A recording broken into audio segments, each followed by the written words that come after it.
Apple is reportedly working on 9 new Macs featuring its upcoming M2 processors, according to Bloomberg's Mark Gurman.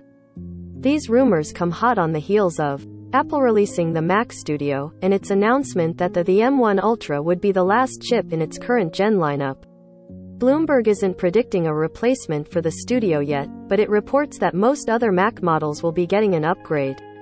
Gurman says he's seen evidence of an M2-powered MacBook Air with a 10-core GPU, contrary to previous predictions that a redesigned Air would still have an M1, as well as an entry-level M2 MacBook Pro with the same specs. The 14 and 16-inch MacBook Pros also make an appearance, along with a new Mac Mini and Mac Pro, all rocking next-gen Apple Silicon. A Mac Mini with the current Gen M1 Pro also cropped up, though it's hard to imagine that making it to market now that the Mac Studio exists. The higher-end machines will reportedly have M2 Pro and M2 Max chips, with the Macs having 12 CPU cores and 38 graphics cores, 2 CPU and 6 GPU cores extra compared to the current M1 Max.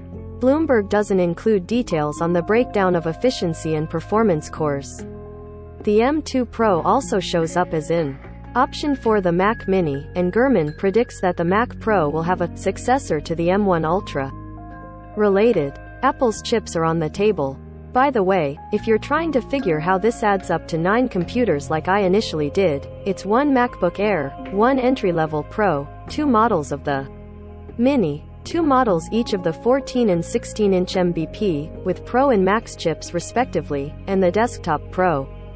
It's intriguing that the entry-level MacBook Pro may stick around, and still be barely differentiated from the Air.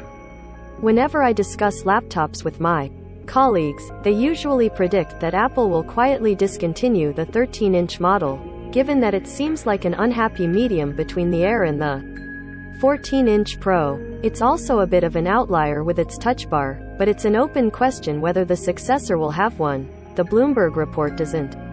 Notably absent from the list of computers is any sort of iMac. There's no mention of a successor to the M1-powered 24-inch all-in-one, or a replacement for the recently discontinued 27-inch iMac. Gurman says this wealth of information comes from developer logs, which presumably showed up because Apple was testing its new computers using third-party apps. While it wasn't hard to predict that Apple would be working on the next generation of chips, it's exciting to see evidence of their existence out in the wild, and to get early details. It may not be that long of a wait before an official announcement of at least a few of these computers.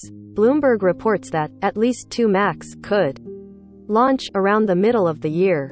And wouldn't you know it, WWDC is on the calendar for June 6.